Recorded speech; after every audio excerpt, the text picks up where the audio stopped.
100xpreneur. Boost your entrepreneurial success. Fuel your entrepreneurial fire. Daily growth hacks and strategies are just a 100xpreneur episode away.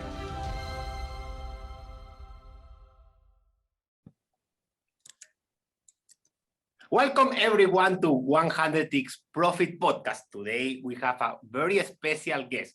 He's Mike Michalowicz, and he is a business author and bestseller author. It is a pleasure to be here. Thank you so much for having me. It's a pleasure to have you here with all of our community. And one thing that I love from yourself is everything that you have writing about the different business books, so to help so many people. So in that part, why did you create the Clockwork system? You know, it's interesting. I had a wake up call. I'm a business owner myself. And I remember this one period of my business that it was about 2 weeks that I never saw the sun rise or sunset. I would come into work so early, the sun wasn't rise yet. And I was working inside the building. There was no windows. And I'd leave so late at night, the sun had already set. And I remember looking back saying 2 weeks without any sun, what am I doing? I used to brag about my work ethic, that I was a workaholic, that I could work ridiculous hours. But then I realized I'm sacrificing everything in life, my family, nature. And the goal of business is not to work extremely hard. The goal of business is for it to support the lifestyle you want. So I started to study what makes a business run itself. How can you build a business as an owner, but not be working in the business? And that's why I wrote Clockwork, a way to systematically and slowly remove ourselves from the business. I think the big mistake many entrepreneurs make is they say, well, I have to work very hard now, but one day the business will run itself. One day it will serve me. And that one day will never come. Starting today, we have to extract ourselves out of the business more and more and get to the point it'll happen where the business doesn't need us, but it has to start today. And this is something very important that you share with us, because sometimes we think like entrepreneurs, we have to work harder. And then one day, maybe we have time for the family and we have time for the things that they are the most important thing. But at the end, if you don't start to work in your business right now in order to achieve this goal, that, okay, I'm going to leave my company in 5 years because I want that the company is working by itself. So this is something like very important to start to change the mindset. If we speak about the motivation, the why, that for you it was the thing that say, okay, I know that I cannot live in this way, that I love my business, but I don't want to spend all the time on my business. What was this thing that changed inside your mind to say, no, now I think that in less than 1 year, in less than 5 years, I'm going to have free time. I will spend with my family and I will have a successful businesses. What I did was I changed the word I use. So many entrepreneurs I know call themselves entrepreneurs. Unfortunately, that has become equated to grind and hustle, work longer, workaholism. I started using a new label. I call myself a shareholder of a small business. Now, just to give it some context, I own stock in Ford here in the US. And I'm a shareholder of Ford's stock, which means when there's profit distributions, because I made a risk of investing in their stock, they send me money. Additionally, when there's big decisions being made, they ask the shareholders to render an opinion. We vote.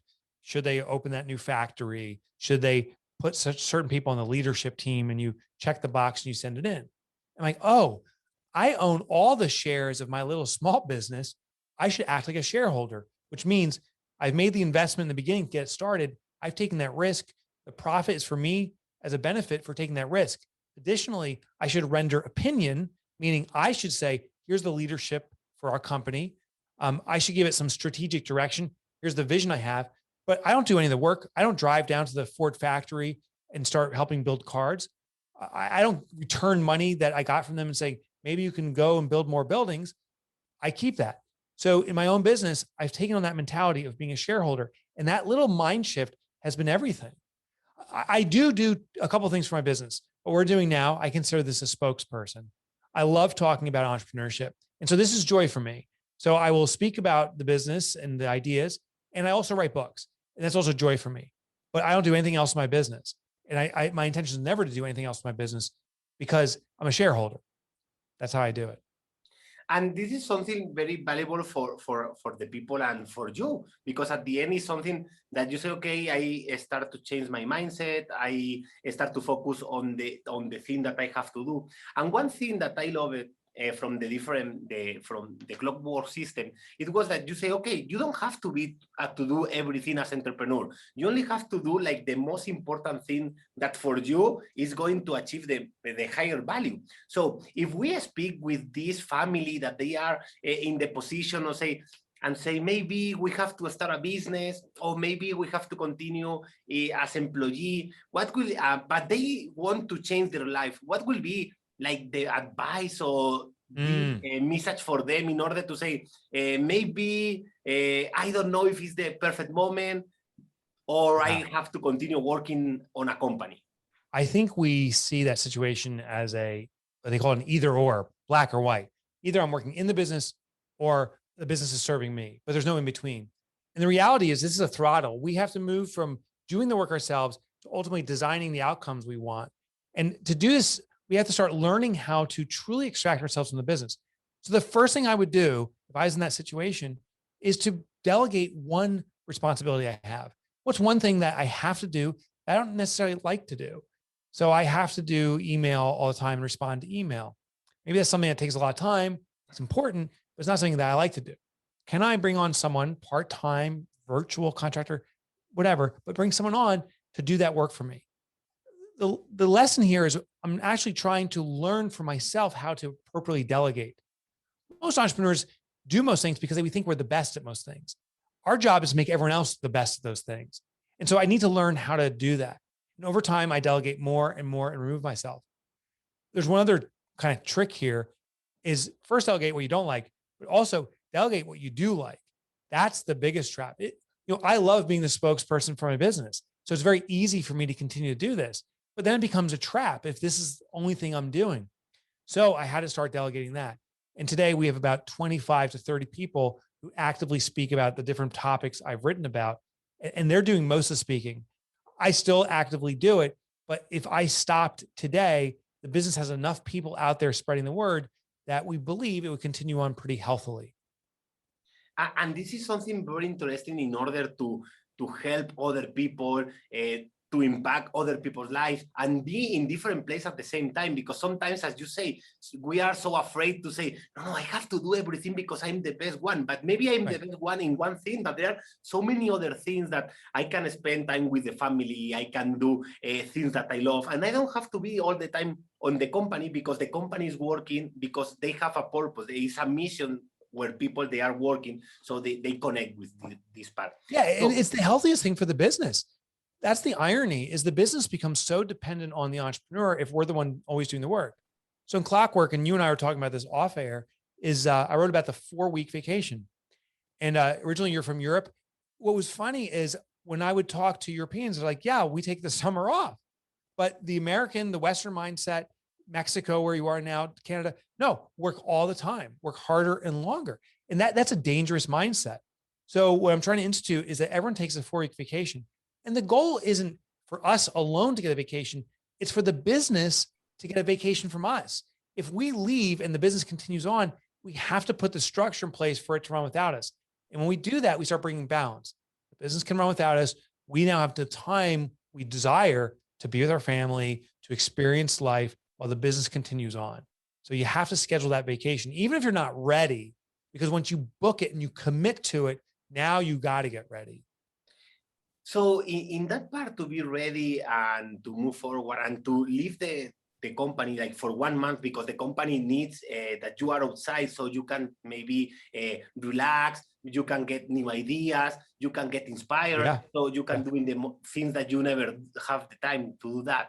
Did you have any hard situation in your business or your entrepreneurship career where you say, this is so hard for me. I don't know how I'm going to move forward, but I know that for sure I'm going to find a way. So what did you say to yourself in order to say, this is a bad time? I know that it will be much better time in few months or in few weeks, but Yeah. I need to remember myself this message. So I do have a method for that. When I'm experiencing a difficult time now or a good time now, but know that it may be difficult when I try something new, like leaving, I'll write myself a note to my future self and say, hey, Mike, this is me writing to myself 2-3 years from now. But when I'm experiencing a tough time, I want you to know the business right now, as I'm writing this, was experiencing a great time and that we're going to go through ebbs and flows. So I actually just memorialize the fact that my business is shifting. And then when I look at that, I can kind of recall what I've experienced.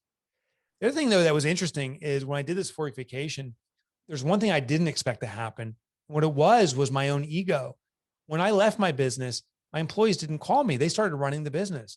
They felt empowered. At first, they thought I was milking the business. I was just making the money while they worked. But no, they said they felt empowered, that they were doing the work now. But my ego was like, but no one needs me. Aren't I important too? And I actually started to reinsert myself in the business, asking questions and stuff like that when I was actually hurting the business. So the big challenge people have is if they've worked in their business for so long, once they start leaving the business, it's going to be a hard ego check. So you have to be prepared for that. But realize when you leave the business and you allow your colleagues and team to start building it, you're empowering them, which is also empowering the business overall. And at the end, this is something that will help not only yourself, not only the business, but everyone that is involved with the company. And this is something that, as you say, maybe today is a hard day, but I have the motivation and I speak with myself to say, no, Mike, this is perfect. You know, the company is growing a lot. We are helping so many people. So that helps you this inspiration. So this sometimes is like maybe a little bit hard, but you say, no, I'm going to speak with myself, but myself is going to give me this message. Yeah. It really does work. And I've been doing that for years now. I'm going on my 6th 4-week vacation this year. And the first year was the most difficult. But now as I go through it, it's during those vacations that I'm writing to myself saying the business doesn't need me. And this is what I've always envisioned. And maybe it will need me again in the future when I go through a dark period, but I've been here, I can get it back here. So those messages to myself are pretty powerful. And I think that this is very important in order to be inspired to continue working on Sure. it, because sometimes we leave the company at the moment that is almost the success, but we didn't know before. So in that part, and I see so many companies right now that they have problems with the finance because they say, no, first I have to pay everything on the company. But one thing that you wrote, and it was like very amazing, it was the other book, the ProfitFirst, that you say, no, first you have to pay. Why is it important to pay first yourself? Oh, yeah. So, I mean, this is a belief that's been around for eons and taught in so many different ways. I just took it and applied it to business. Why it's important is the reason you and I are in business in part is to be profitable. So we don't have to worry about our bills ever, financial freedom. We also start our business too for personal freedom to do what we want, when we want, with who we want. And for us to achieve that, if the business takes its profit first, it will tell us how much is truly available to spend. Most businesses don't take their profit first. Every dollar that comes in is every dollar we spend. And we stay stuck in this cycle of never being profitable because we're spending every dollar that we make. Once we start taking our profit first, that will secure the financial freedom for us, but also our business will tell us how much money is truly available to operate on. And I think that this is very interesting to have in mind and to work on that, because at the end, if you, as you say, you can earn so much money, but you will spend everything because the money will leave to pay everything, but not yourself. Yeah, that's exactly right. It's a pay yourself first principle, in this case, applied to business. So in that part, Mike, if you have the opportunity to speak with yourself in 2015 and say, okay, Mike, I want to share with you one message, one lesson that I am learning in the next 6 years, what will be this lesson that you will share with yourself? I think, if I could rewind 5 or 6 years now, I would tell myself to write more often. I'm an author of books, but I've been writing in sprints, meaning historically, I would just take on a project and I start writing. But about 2 years ago, I started writing every day. including this morning. I start at 6 a.m. and I write for an hour. What that's done is it allows me to stay sharp in my writing skills, but also it allows me to write a lot of stuff that won't get used. A lot of stuff I write never gets used. And moments or there's times where there's inspiration and I write something that's very good. I think wrote something today that was pretty good. I'm able to extract that and keep that. I would be able to produce, I think, a higher quality book faster if back then I started writing every single day. And now that I'm doing that, I wish I knew that and told myself that years ago. Oh, this is so important. And I think that very, very interesting, the habit to write every day in order to, because when you, as you say, you get inspired, you have another ideas, you are focused, and after you can like create a like faster and better quality product. Faster and better, yeah. So there are any place where people can find you, Mike, any final message for the audience? Thank you for extending that offer. So the website, my main website's Mike Michalowicz, but here's the thing. Michalowicz is so hard to spell. Don't even try it. There's a shortcut. It's Mike Motorbike, like the motorcycle, and it rhymes. So Mike Motorbike, that's my nickname. If you go to that website, all the books we talked about there, there's free chapter downloads. I used to write for the Wall Street Journal. You can get those articles on helping small business. And my podcast is there too. So MikeMotorbike.com. So this is amazing. Thank you very much, Mike, for being with us today in 100x Profit Podcast. Thank you. 100xpreneur. Boost your entrepreneurial success. Fuel your entrepreneurial fire. Daily growth hacks and strategies are just a 100xpreneur episode away.